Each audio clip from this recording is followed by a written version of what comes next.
Assalamualaikum warahmatullahi wabarakatuh. Pagi ini saya nak sembang-sembang sikit tentang Wahabi. Okey. Kenapa pula tiba-tiba nak sembang? Baik, merujuk kepada video saya beberapa hari yang lepas berjudul Ciri-ciri solat Wahabi. Ada yang komen, kalau bukan Wahabi, kenapa nak bela Wahabi? Ada juga yang komen, kenapa triggered dengan Wahabi? Dan perkara ini ataupun komen-komen seperti ini tidaklah terhad kepada video itu saja, tetapi juga video-video lain yang ada kaitan dengan Wahabi. Maka pada kesempatan ini ingin saya jelaskan sedikit ya. Para penonton yang dirahmati Allah, bukannya saya ataupun sahabat-sahabat yang lain membela Wahabi, bukannya triggered kerana kami Wahabi, tetapi kerana kami sayang kepada sesama umat Islam. Kami sayang kepada sesama saudara-saudara kita umat Islam.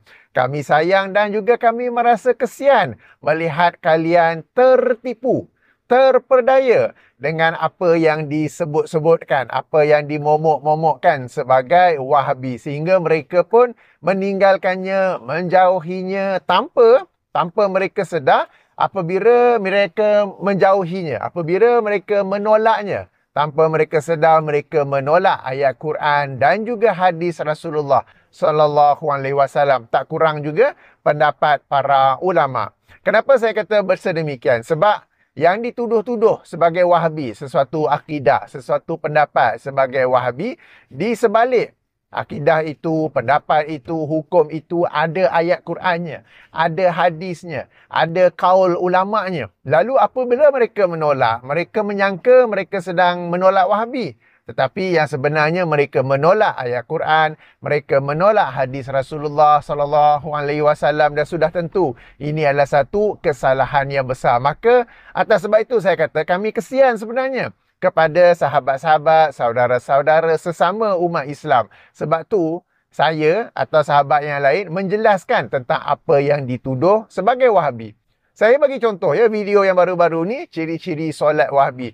Kita dapat lihat bagaimana begitu mudahnya tuduhan Wahabi itu dilontarkan. Asalkan ia berbeza dengan cara solat yang lazim, maka terus dituduh sebagai Wahabi. Padahal di sana, dalam kes ini, hadis yang spesifik itu yang tak ada, tetapi di sana adanya pendapat para ulama. Dan ustaz itu sendiri mengaku hadisnya ada, perbincangan ulama ada, khilaf pun ada, tidak membatalkan solat tetapi Wahabi. Jadi itu bukan spesifik kepada yang itu saja, tetapi juga kepada kes-kes yang lain ya. Kalau kita rujuk beberapa video saya yang lepas ya, antaranya Ustaz Syamsuri, Wahabi yang tak jumpa hadis kan. Jadi Ustaz Syamsuri dalam video, dalam potongan video yang mereka ambil tu, kata dia tak jumpa hadis yang setelah membaca Al-Fatihah, sebelum menyebut amin, kita berdoa Rabbighfirli wali walidayya. Beliau juga sebut tak jumpa hadis yang kalau seseorang itu tidak mendoakan keampunan ibu bapanya melebihi 3 hari, maka sekian. Itu yang beliau masukkan. Maka ada yang tak faham atau tak boleh faham atau IQ rendah, terus menuduh tu sebagai Wahabi. Tengok, Wahabi tak jumpa hadis. Padahal yang beliau bincangkan, yang beliau maksudkan bukanlah sekadar ucapan Rabbighfirli, tapi ada tambahan wali walidayya. Dan terbukti tambahan itu ialah tambahan sebahagian tokoh dalam mazhab Asy-Syafi'i. Hadis memang ada, tetapi hadis itu diselisihi. Okay, it contradicts hadis daripada sahabat yang sama, yang darjatnya lebih kuat, yang menerangkan selepas Fatihah Rasulullah tak baca apa-apa doa pun, terus amin saja. Demikian juga hadis daripada sahabat yang lain, sebagaimana video saya itu, selepas Al-Fatihah amin saja ya, tidak ada doa. Kalau nak doa, hadis yang sahih mengajar kita doa bila? Ketika sujud, pada mana-mana sujud, dan juga ketika tasyahud akhir sebelum memberi salam. Situ yang diajarnya. Jadi nampak tak, bila dituduh Wahabi, padahal di sana ada dalil, ada hujahnya. Dan yang dibela tu, Rabbighfirli wali walidayya, hadisnya tak ada, sebab tambahan wali walidayya itu tidak ada. Dan kemudiannya, kalau kita fikir lebih lanjut, kalau nak dikatakan tiada mudarat untuk menambah wali walidayya, kenapa tak tambah lagi? Rabbighfirli wali walidayya walil muslimina wal muslimat. Tambah lagi. Apa salahnya? Tak ada mudarat kan? Tambah lagi, wal mu'minina wal mu'minat. Tak ada mudarat kan? Apa salahnya? Benda baik, Nabi tak larang. Tambah lagi, al-ahya wal amwat, yang masih hidup ataupun sudah meninggal dunia. Apa salahnya? Tak ada mudarat kan? Kemudian tambah lagi. Dah habis tu tambah lagi, Rabbana atina fid dunya hasanah wa fil akhirati hasanah wa qina azabannar.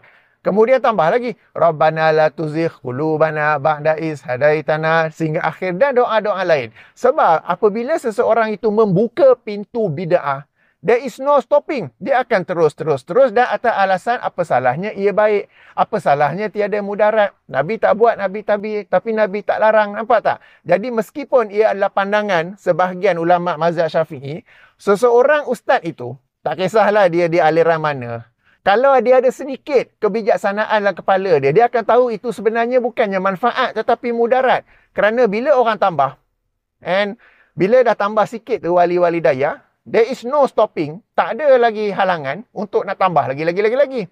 Berbeza kalau doa ketika sujud. Berbeza kalau berdoa ketika tasyahud akhir sebelum memberi salam. Dipersilakan doa lama-lama, ya. Kalau solat berjamaah, okey, kita ikut imam, dan imam pun jangan doa lama-lama, sebab sebahagian orang dia tak boleh sujud lama-lama. Sebahagian orang dia tak faham kenapa baca tasyahud lama sangat ni. Kan, dia tak faham di situlah tempat berdoa. Tapi bila solat bersendirian, bila solat qabliyah, bila solat ba'diyah, bila solat sunat di rumah, di situ dipersilakan doa. Jadi dalam rangka nak membela pandangan mazhab Syafi'i itu, mereka sendiri tidak menunjukkan, mereka sendiri tak sedar bahawa dalam pandangan itu ada kemudaratannya, iaitu bila dah tambah, apakah yang akan menghalang seseorang itu daripada tambah. Bukankah ia benda yang baik? Kan? Jadi ini satu contohnya tu. Dikaitkan Ustaz Syamsuri ini sebagai Wahabi apa semua. Padahal kalau kita renung dengan adil, kita akan lihat kemudaratan tambahan tersebut. Dah lah dari surah hadis pun salah, tapi sebab sebagian ulama mazhab Syafi'i yang kata boleh tambah tu, mereka kata apa? Tiada mudarat untuk tambah. Okey, tambah macam-macam lagi, jadi panjang pula kan? Tiada mudarat juga kan? Who are you to say tak ada mudarat ke apa? Jadi itu satu contoh. Contoh lain yang saya ingat, okey, baru-baru ni juga video yang saya buat, Ustaz Khalid Basalamah dalam topik makan minum ketika azan dan juga tiadanya waktu imsak dalam Islam. Maka itu video lama dan orang pun menuduh itu sebagai pandangan Wahabi. Padahal macam saya jelaskan, di sana ada hadis-hadisnya. Ya, saya maklum sebahagian ulama ataupun jumhur ulama menafsirkannya sebagai azan pertama.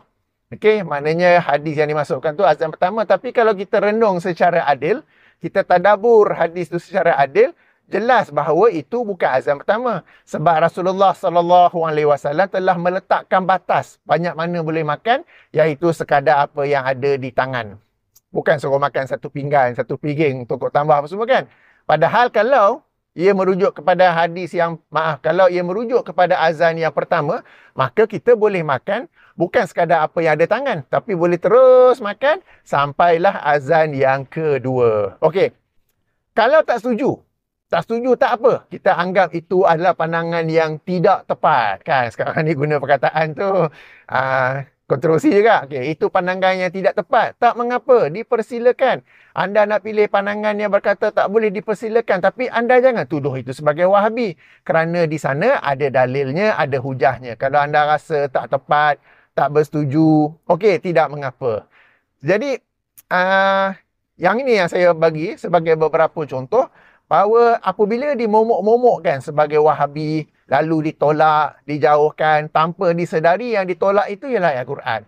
Tanpa disedari yang ditolak itu ialah hadis Rasulullah SAW dan atau pendapat para ulama, ya. Jadi atas sebab ini saya menjelaskannya, bukan kerana saya Wahabi, bukan saya triggered disebut sebagai Wahabi atau nak membela Wahabi, tetapi lebih kepada kesian kepada saudara-saudara seagama saya, sesama Muslim, sesama mukminin, yang mereka ini memandulkan akal yang Allah kurniakan kepada mereka. Dalam pelbagai hal dunia yang lain, mereka boleh menganalisa, mereka boleh mengkaji. Kalau mereka, katakanlah nak beli phone kan, nak beli Android ke iOS, boleh pula menganalisa, mengkaji, kemudian nak pilih Android lah. Okey, boleh pula pilih nak beli Samsung ke, nak beli Vivo ke, nak beli Oppo ke apa ke, boleh menganalisa, boleh mengkaji. Tapi dalam hal agama, tak boleh nak fikir. Tak boleh nak menganalisa. Tak boleh nak membanding hujah-hujah. Tak boleh nak tengok review tu review ni. Tidak boleh nak mengaji kan bila hal agama. Jadi dalam hal agama mereka memandulkan diri. Dalam hal dunia boleh. Dan orang-orang ni yang kadang termakan dengan tuduhan Wahabi, yang tertipu, yang terpedaya dengan tuduhan Wahabi ialah orang-orang yang bijak pandai. Orang-orang yang dalam kerjaya mereka dalam bidang dunia ini adalah orang-orang yang bijak. Tapi entah kenapa dalam hal agama mereka shut down akal mereka. Mereka memandulkan akal mereka. Macam dah tak boleh berfungsi dan ikut saja apa yang orang agama, orang yang agama katakan itu Wahabi-Wahabi, lalu mereka pun menolaknya ataupun meninggalkannya. Ya. Jadi atas sebab itulah saya menjelaskan tentang apakah yang dimaksudkan di sebalik tuduhan Wahabi itu. Dan tuduhan Wahabi itu memang macam-macam. Okay, kononnya suka mengkafirkan. Padahal kalau kita renung perkara ini, yang dituduh sebagai Wahabi adalah juga mereka yang beriman kepada sifat-sifat Allah sebagaimana yang Allah khabarkan dalam Al-Quran dan hadis-hadis yang sahih. Beriman kepadanya tanpa berkata ia adalah kiasan, tanpa berkata ia perlu ditakwil, dan yang penting ia tidak sama dengan mana-mana makhluk. Semua itu adalah selayaknya bagi Allah. Terhadap keyakinan seperti ini dituduh sebagai apa? Dituduh sebagai musyabbihah, menyerupakan Allah dengan makhluk, dan juga mujassimah, menjisimkan Allah ya. Tuan-tuan dan puan-puan yang dirahmati Allah, tuduhan musyabbihah dan mujassimah ni membawa erti apa? Membawa erti kafir. Betapa ramai mereka yang sebenarnya yang sedang mengkafirkan Wahabi, tapi mereka tak sebut. Mereka sebut Wahabi ni musyabbihah, Wahabi ni mujassimah, Wahabi ni berkeyakinan Allah itu beranggota. Kan macam-macam tuduhan. Kemudian mereka pula tuduh Wahabi ni suka mengkafirkan sesama umat Islam. Padahal mereka yang sebenarnya sedang mengkafirkan apabila mereka sengaja salah faham, sengaja buat-buat tak faham bahawa memahami sifat-sifat Allah secara zahir, mereka membuat tuduhan itu adalah mujassimah, musyabbihah dan beranggota apa semua itulah. Jadi mereka yang sebenarnya mengkafirkan sesama umat Islam. Kemudiannya tuduhan apa lagi? Suka menerakakan umat Islam. Tidak ya.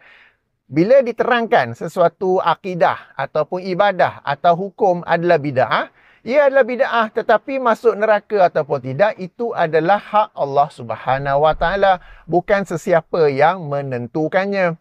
Banyak juga orang yang pada awalnya memiliki sesuatu akidah ataupun ibadah yang bid'ah, lalu kemudian dia sedar, dia tidak memandulkan akalnya, dia mengkaji, menganalisa, dia sedar itu adalah bid'ah, lalu dia meninggalkannya. Dia bertaubat dan meninggalkannya.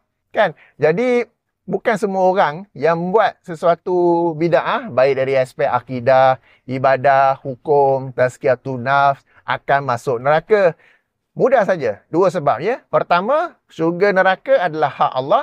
Kedua, mungkin saja orang yang membuat berkeyakinan dengan keyakinan bid'ah, membuat sesuatu yang bid'ah, mereka itu bertaubat pada kemudian hari. Maka peranan seorang Muslim ialah menegur sesuatu akidah, ibadah, hukum sebagai bid'ah dan bukannya menerakakan. Yang beranggapan masuk neraka itu ialah mereka yang tokok tambah. Okey, ataupun mereka sendiri yang rasa diri itu akan masuk neraka. Okey, baik, itu mereka sendiri yang tokok tambah, putting words into other people's mouths. Kemudian apa lagi? Dituduh dengan keganasan, terorisme. Para penonton yang dirahmati Allah, apabila kita dengar macam-macam tuduhan ini, ia menunjukkan orang yang menuduh, pihak yang menuduh, mereka begitu fragile, mereka begitu dalam keadaan yang sangat bahaya, sampai-sampai mereka kena membuat tuduhan-tuduhan yang lebih dahsyat lagi untuk menakutkan umat Islam. They themselves are so fragile, bahasa Melayu sebut apa? Okay. Sangat dalam suasana sangat cemas, sangat takut. Macam mana ni ya? Aliran yang mengajak kepada Al-Quran, As-Sunnah, mengajak pada kaul ulama' yang sebenar, yang mengajak apabila sebut kaul ulama' bukan kitab ulama', bukan sebut ulama' je. Lepas tu ulama' mana tu kan? Lalu mereka merasa diri mereka begitu terancam, begitu bahaya. Lalu sekadar menakut-nakutkan orang dengan Wahabi dah tak berjaya. Lalu mereka menakut-nakutkan dengan tambahan-tambahan lain. Suka mengkafirkan lah, suka menerakakan lah. Mereka ni adalah teroris lah, adalah pengganas lah.